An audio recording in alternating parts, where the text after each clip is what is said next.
Hello. Hello. So we have two cameras today, which is going to be interesting. I don't know which one to look at already.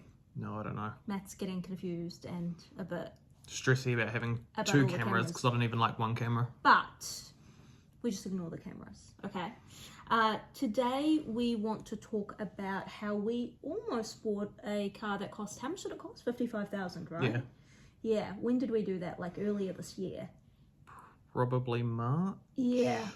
And like when we say we almost did it, like we saw it, we test drove it, we got the paperwork for the finance, we filled in the paperwork The for the forms, yeah. finance, like we literally almost pulled the trigger on it, and then we kind of both individually decided not to, and we're really glad we did. And we just want to talk about it. Yeah, we didn't do it. Yeah. Glad we didn't do it. Yeah, sorry, we're glad we didn't do it. We're glad we decided together not to do it. Yep. We don't have a $55,000 car. No, we still got a Suzuki Swift. Manky as 2017 Suzuki Swift, bless her. She's Does the taken job. us far. Yeah. She's taken us far. She does the job, but she is seen better days. So we will need a new one sooner rather than later, but we just want to talk about, you know, the realities of financing a car, and what that means for a lot of people, and a few other things. So Matt, do you want to go into the backstory of why we want a car, besides the fact that my Suzuki, bless her, is getting tired?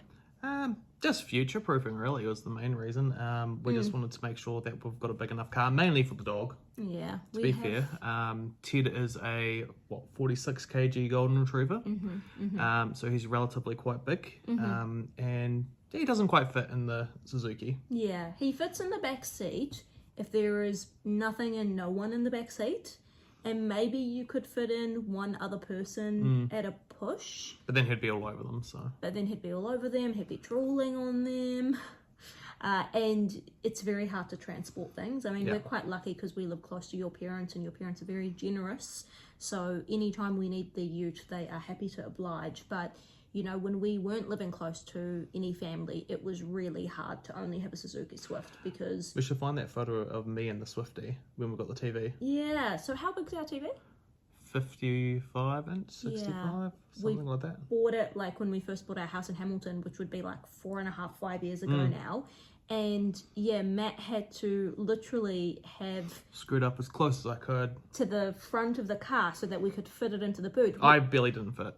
We did manage just, but It was an uncomfortable ride. It was a very, very tight squeeze. So, yeah, it's a small car. It's good if you have another car, I think. And then that one's just your runaround. And it's also good if you're a single person without any pets or any major responsibilities. But as soon as you start needing to transport things, it gets a little bit tricky. Yeah. Obviously, you also can't put a tow bar on a Suzuki, so it's not even like... I mean, you probably could, but you wouldn't be able to get much pulling power. Yeah, you probably could, but would an ethical mechanic let you? I don't know. Maybe, maybe knows? not. But, I mean, you can't get very far No. if you're trying to transport anything with a Suzuki. So, yeah, that's basically the backstory, is just a lack of size. And also, like, it's a 2017 model. I think it just clicked over to 140,000 Ks just the other day. So, like, it's done some kilometers, especially when I used to commute a lot, for work. And then the paint's starting to chip, like, yeah. Ted's ruined the rubber seals around the doors, you know. It's getting old. Although, we took it to, like, Repco or Super Cheap Builder. Which one Repco. was it? One of the two, yeah. No, super cheap. Because the windscreen wipers, the squeaking has been driving us insane. And For the last, year. yeah, for like ages. And we showed the person, and he immediately was like, wrong windscreen wipers. You need curved ones for your Not car. straight. He replaced them. We did it again, and it was so much better. Like, it's actually, there's no noises No, there there isn't anymore. any. It's amazing. It's the little things in life, I tell ya. Yeah. It was $100 well spent. So, why are we talking about this? Well, we're talking about it because it's something that I think does make people's lives very hard. And I think it's made our life, well, not hard, but it's something we've thought about a lot and kind of gone back and forth on a lot. And I think cars are such a big and important expense. It's worth talking about and thinking about. And yeah, I think it would just be valuable because there's a few other things we can talk about in the bigger picture of cars and financing. Which is more what we're wanting to talk about rather than our own experience with it. Because we haven't done anything. Yeah, rather than telling you about our windscreen wipers. But I just thought I'd throw this in there since this is an automotive episode. I thought I'd let you know about that experience. So yeah, if something's bugging you, just go and ask. I mean, they might be able to fix it easily, and then you'll go, oh my god, why didn't I do this sooner? Which is what we both did. The car that we wanted to buy was called a Honda ZR-V. It is a beautiful car. Like, this is not an ad. Sponsor us, Honda. Obviously, this is not an ad because we didn't buy the car because we couldn't really afford to.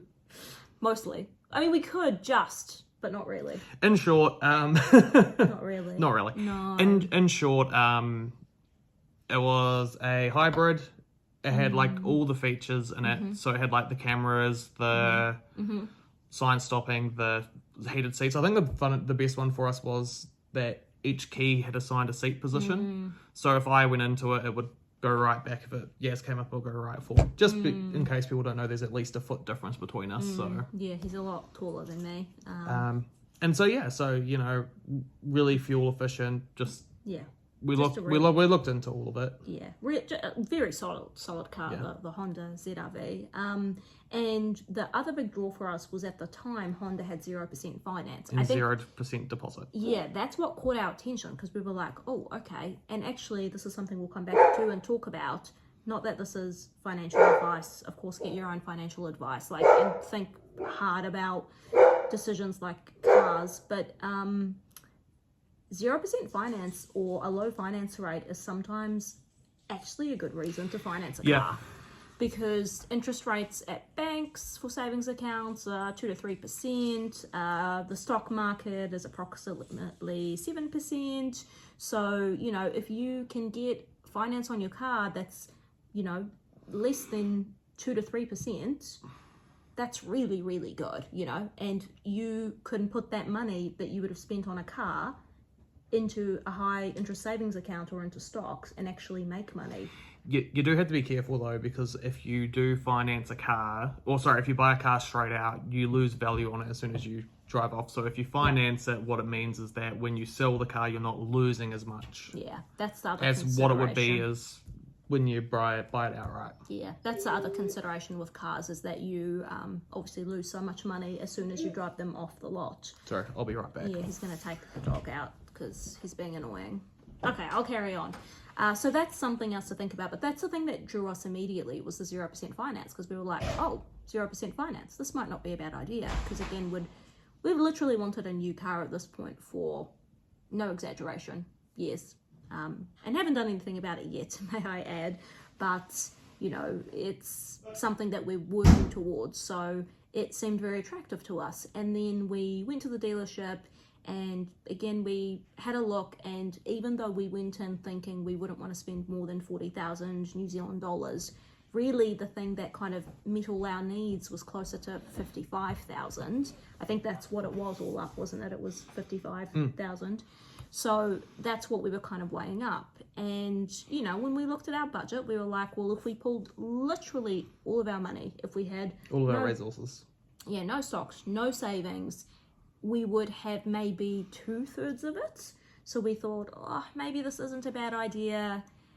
And then, like I said, we actually filled out the form, and then we were, I don't know, walking the dog, weren't we? And we both kind of looked at each other and went, maybe this isn't a good idea. No, how it went is like, was like, would you be upset if I said that getting the car isn't a good idea? And then I said, oh, funny, I've been thinking the same thing. Yeah. Because I think it was stressing me out a little bit, because I was like... You weren't sleeping at night over it.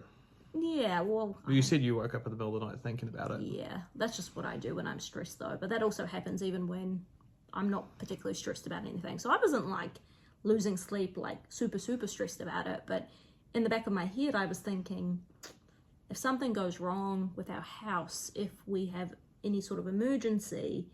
we don't have a lot of cushion anymore. And I feel like when you have a mortgage, you have to have a good cushion. So it just didn't seem like a sensible thing to do. And also, like, we walked in wanting to spend $40,000. So maximum. then going to 55 was actually kind of insane. And I remember saying to Matt, you know, the thing that made me really stop and think was that we spent 15,000 on our wedding. Yeah. So the difference between what we came in with our maximum budget and the car that we eventually were about to sign the dotted lines on was as much as we spent for our wedding. 65 for the deposit for the house. Yeah, and the deposit for our house was 65,000. So when you kind of put it in context with other things like that, no matter how beautiful of a car it is, it was just really obvious it wasn't the best decision. And yeah, we are definitely glad that we didn't go ahead with it in hindsight, because like literally a few weeks later we had a problem pop up with our house.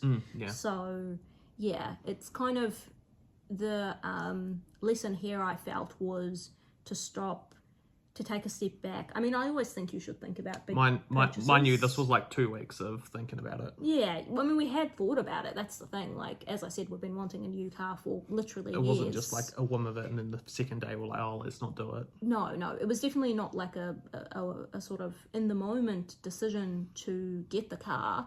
But I always think, you know, make a pros and cons list, think about it, and you know, if there's any sort of doubt, or if there's a question that something might put you under the pump financially and it's not a necessity, then sometimes it's better to not do it. Yeah.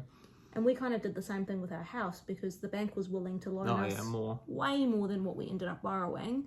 And because what interest rates did, they were very low when we bought our house, and then they skyrocketed. We were really, really glad we didn't borrow more than what we did. So that was something that was kind of reinforced for us, as actually take a pause is a good idea. But now we want to kind of zoom out a little bit, because we've talked about ourselves for long enough. Yeah, we have. Interest rates, if you want to finance through a dealership, are usually about 10 to 20%. Mid-teens to 20, Yeah, I know that Honda recently had the 0%. I think Nissan has had 1%. Toyota had 5%. So I think the dealerships every now and then do come out with quite low interest rates, but they're always on brand new cars. So these cars are very expensive to begin with. And I just want to say, this isn't just with dealers or anything. This is with the banks and everything like that too. The banks also have quite high interest rates for car loans. Yeah. I think the only exception is that ANZ and now ASB. There's probably a couple of other banks that do stuff like this. Yeah, have a 1% loan if you want to get a hybrid or an EV car. So it's not just for cars with ANZ. You can get solar panels, you can get renewable energy sources, essentially things to make your house more energy efficient. Double glazing. So like you can do all sorts of things, but a car is one of the things that you can get. You can even get like an EV bike. Yeah, I think you can, Yeah, like an e-bike. EV bike? No, e-bike. E-bike. EV bike. An e-bike with it. So you can get all sorts of things. We did consider that, but because the housing market has done what it's done, we don't own enough of our house for the bank to do it. It was a 30-second conversation with the bank of being like, tap, tap, tap. Yeah, no, you don't own enough of your house to be eligible for this. Goodbye. So yeah, that would be a really good option if you have it available to you, because you can use that on secondhand cars. But again, you have to have a mortgage, and then on top of that, you have to own like at least 20%. Yeah, you have to have 20%, and then whatever they're loaning you, you still have to have 20% in equity, even once you take into account that 20% loan. And I think the last time we refixed, we were at like 19%. So yeah, we weren't there yet. But yeah, if you finance through a bank otherwise, or through a car dealership, it's quite a lot. Yeah, like again, if we think about the fact that savings interest rates on savings accounts through the bank are like 2% right now, having a car on finance at like 15 is a lot. Is a lot of money. It's huge. You're paying so much just in interest. But in saying that, a lot of people do need cars. Yeah, 100%. Yes, in saying that, you need a car to get from A to B. I mean, where we live currently, we can get away with one car, which is really lucky. At a push, we might be able to get away without a car. No, that's a lie. We couldn't. Probably not. The supermarket's too far. and the public transport is Oh very yeah, good. no, I mean, I could get to work without a car, but it it'd be your day-to-day stuff. You want to be able to do your appointments, that kind of thing. and be very uncomfortable because we don't have good public transport. we don't. And then if it rains or whatever, so people who live in major cities can get away with it if you have really good public transport, but most New Zealanders can't. And then for a lot of people, they need it to get to work, so you need a car. We pulled up some very quick statistics. Matt, do you want to run through this? So we couldn't find anything really on New Zealand. So for this one, but the amount of people who have finance cars, for essentially it's greater than 40% of Americans. Yeah. At this stage. Now, like we were saying though, there are reasons for it. So I mean, if you look at the really, really wealthy people, that's kind of how they do it as well. They constantly have debt. Yeah, it's intentional. Yep. So that could also be part of it. Don't know. But I mean, a lot of the time it's probably people who can't actually. Yeah, it would be really interesting to know what percentage of people who finance are doing it because it's a smart economic decision, and what percentage are doing it because they literally can't afford a car. I was going to say, although New Zealand's quite different now because we've got the those guidelines in place so that finance companies can't. They've got to ensure that the person can make the payments before giving them the loan. Yeah, yeah. So it's kind of like a Safety net. Safety net. So people, so that they don't get people who can't make the pay. They give the loan to the people who can't make the payments, then make more money off the fees for them missing the payments. Yeah. I can't imagine if America would have anything like that. Yeah. Probably not. I don't know. But yeah, New Zealand, we have that now, so they're a lot stricter on it. Yeah, which is good. Yeah. Yeah. And then we've got how many Americans / New Zealanders live paycheck to paycheck. Apparently 56% of New Zealanders live paycheck to paycheck, and 1 in 3 New Zealanders don't have $500 in savings. Yeah, yeah. So the reason I wanted to put this in, because I'm the one who kind of outlined our talk today, which is actually quite unusual. Usually Matt does it, not me. But the reason I put that in there is, I guess the thing to think about with these like financing of these car loans, especially if you're borrowing a lot like we plan to. I mean, $55,000 is actually a huge amount of money. And again, when you're at the dealership and you're driving these cars, and they're again fabulous, like heated seats and just like no noise, and like honestly, there was a while when I got a bit down about this because like I was like, damn, we can't afford this. But my Suzuki is looking so crummy, and you're driving, and everyone seems like they have a flash car, right? Yeah. I mean, I'm kind of going into the next point before I'm finished this point, but the reason I want to talk about how many people live paycheck to paycheck and stuff is if you get an emergency, if the main provider of the family gets ill. Yeah, gets ill. Like I guess in New Zealand we have ACC, so if you have an accident, they will cover 80% of your salary. But what if you don't even have that sort of cushion? And what if they're sick? In which case ACC doesn't cover anything. Now, I just want to say, Yaz is a very, what would you say? How would you put it? I'm cheap. If you want to be not nice to me. No, you're very conservative with your cash. Like we have. If you want to be nice, I'm very financially conservative. I grew up in a family with not a lot of money. I mean, my parents are first generation immigrants. We didn't come to New Zealand with nothing but a suitcase. We were lucky enough to come with a decent amount of resources, but still, we didn't have that many resources. My parents have 5 children on a teacher's salary. Teachers don't get paid very well in New Zealand, just like they don't get paid that well the rest of the world. So growing up, we didn't have a lot. So the reason why I bring that up is because if you had $500 in the savings, how would you feel? Panic. Yeah. Panic. So when I saw the statistic that 1 in 3 New Zealanders don't even have 500, I was like, damn. Where I'm quite comfortable because I used to be paycheck to paycheck, so. Yeah, no. Please don't be like that. Are you happier now that you're not? Yeah, I don't need to worry about it quite so much. But exactly.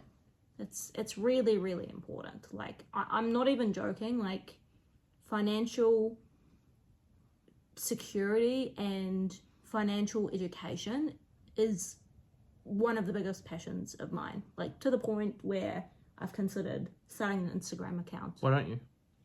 because I'm already busy. Because we're already doing this, and I'm trying to write a few books, and I work full time, so I don't have the time right now. But I mean, maybe one day I will, because again, I feel really strongly about this. Like, I mean, we were lucky when I was growing up. We always had food on the table and a warm house, but I would only have 2 pairs of shirts for my uniform for school and 1 pair of pants. And that would mean that in winter, I would sometimes go to school with my pants weren't dry yet because we didn't have a dryer either. So I would go to school and my pants would be wet because my family could only afford for me to have 1 pair of pants for the school uniform because they were so expensive, right? And, we rarely went on holidays, but if we did, we went to the Middle East to visit the family. And I grew up without a lot. So for me, having a sense of security is really, really important, and it's how I feel safe. And also, to be honest with you, as a woman, I think it's really important to really know what the numbers are and know where your money's going. I mean, I think that's important for everyone, to be fair. Yeah. But historically, women haven't been allowed to have credit cards or to own homes. So, it's really important to me. And actually, little plug here, not that she needs it, but one of my friends has a Instagram page, used to be called Girls That Invest, and now it's called Friends That Invest. She talks a lot about all of this sort of stuff, including things like financing cars and the pros and the cons of all of it. But yeah, I appreciate that, 1 in 3 people not having 500 in the savings account. Maybe 500 is a lot for some people. Yeah, but it would have been for me. for me, if I only had 500 in a savings account, I'd be panicking. And to not have 500 in a savings account is scary, so. And to be clear, this is put aside specifically for emergencies. Yeah. Not just having that amount in there. Yeah. So that's why I think it's important to talk about, because at the end of the day, again, as nice as a new car is, as nice as it is to have all of these luxuries, if something goes wrong, you can sell the car.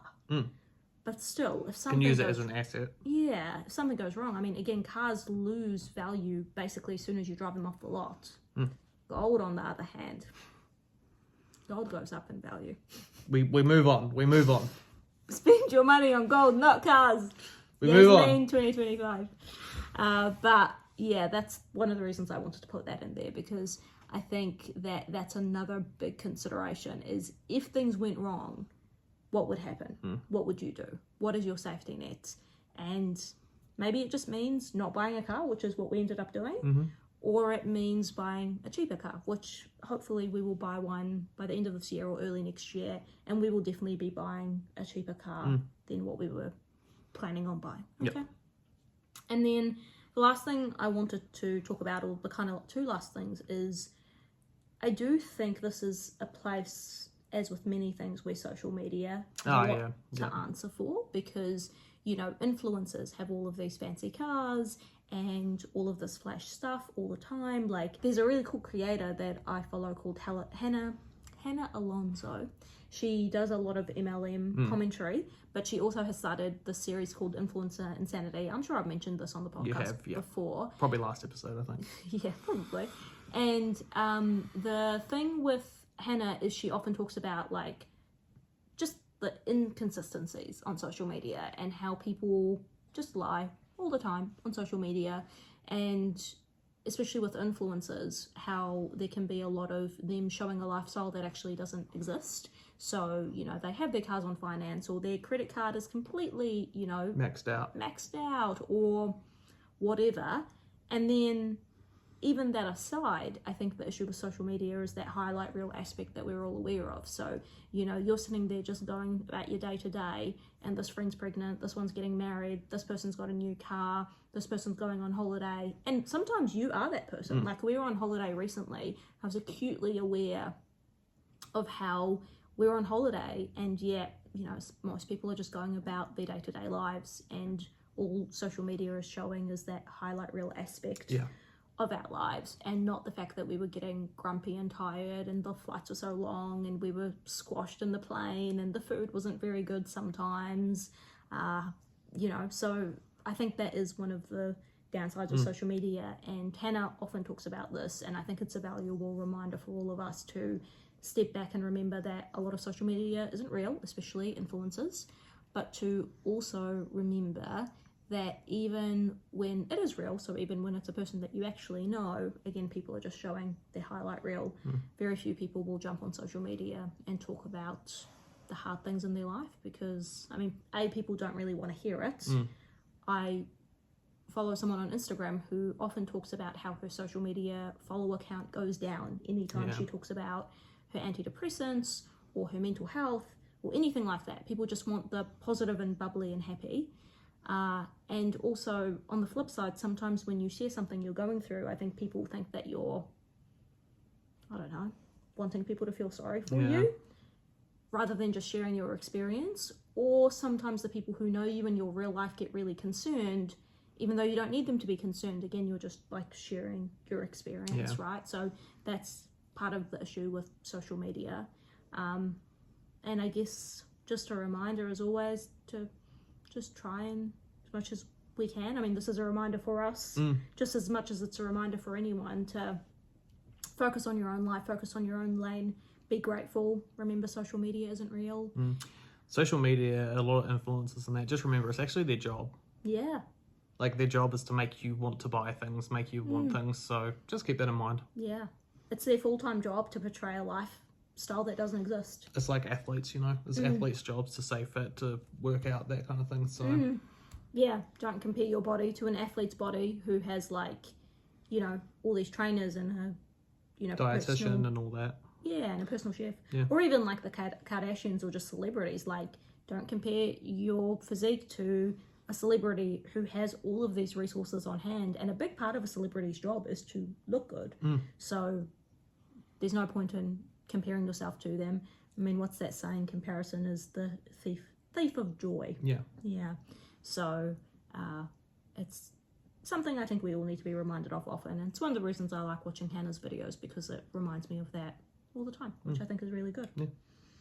Cool. And on that note, that's everything I wanted to say. That's it. Not a 40-odd minute video this time around. More like 28 minutes-ish. Probably a bit less once we edit a few things out.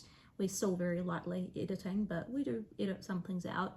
And yeah, thank you for your tolerance with us as we figure this out. I mean, it's been a learning curve adding video, but I don't know if I like this two camera setup. Yeah. I don't like myself under one camera in general, so having two is, I think for me, I'm more comfortable with it because for social media, as a writer, the thing that's happened is you have to have a level of social media presence to do so many things these days. And once Reels and video format came in, you just had to learn to get used to recording yourself and seeing your face and interacting with the camera. I post zero. Yeah, Matt posts. I post nothing at all. Nothing at all. Nothing at all. Not even photos most of the time. And it drives her nuts. Yeah, I've learned to live with it. It's fine. 6 years in, I've learned to live with it. But yeah, it's been a bit of a learning curve. So thank you for bearing with us. Thank you. And if there's any topics that you want us to talk about or that you think are interesting, let us know. We're just kind of talking about the things that we find interesting and the things that we find hard, that we think it would be valuable for other people to talk about. I was looking forward to doing my AI one. We'll do that next time. Yeah, we'll do it next time. So probably AI next time.